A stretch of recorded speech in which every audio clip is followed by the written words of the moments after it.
Mais qu'est-ce qui se passe actuellement au Congo? Ce n'est un secret pour personne que l'ennemi a installé à la tête des institutions nationales de notre pays des étrangers, en les faisant passer pour des Congolais authentiques. Nous avons toujours dénoncé cette machination diabolique. Depuis quand le Rwandais Kanambe Hippolyte, alias Joseph Kabila, est-il devenu Congolais? Je connais Azarias Ruberwa comme un sujet rwandais qui est venu demander asile politique à Lubumbashi en 1970 au Haut Commissariat pour les réfugiés. Il s'est dit pasteur comme moi. Peut-il être sérieux et respecter l'évangile en exhibant les documents qui prouvent sa naturalisation en tant que Congolais? Nous disons clairement que nous n'aimons pas ces gens-là et nous disons qu'ils ne sont pas des Congolais.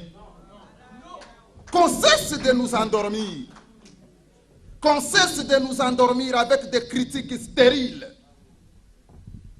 Vous avez armé nos ennemis et impunément ils tuent nos compatriotes, occupent nos terres, pillent nos richesses et violent nos femmes. Lorsque nous prenons conscience du danger et commençons à nous organiser en vue d'arrêter cet état de choses, vous appelez ça xénophobie? Le pasteur Albert Lukoussa,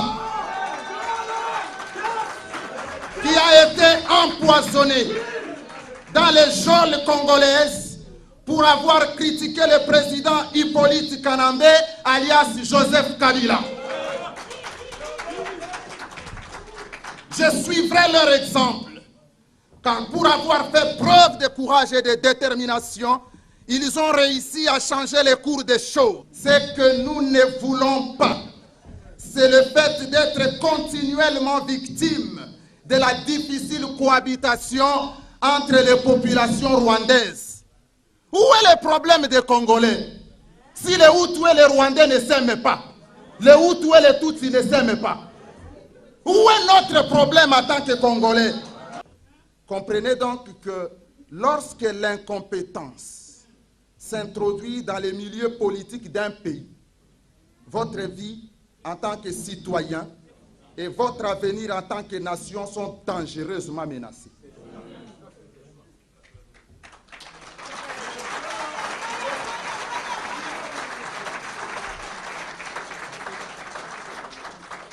Et lorsque les pouvoirs publics sont incompétents et sans réelle vision politique, favorisant les changements et le bien-être social, comme c'est le cas actuellement en République démocratique du Congo, la société civile en général et plus particulièrement l'Église devrait constituer un véritable rempart pour la population. Un pasteur est un citoyen comme les autres. Et bien plus, en tant qu'autorité morale d'une société, il doit chaque fois s'exprimer lorsque quelque chose ne va pas bien.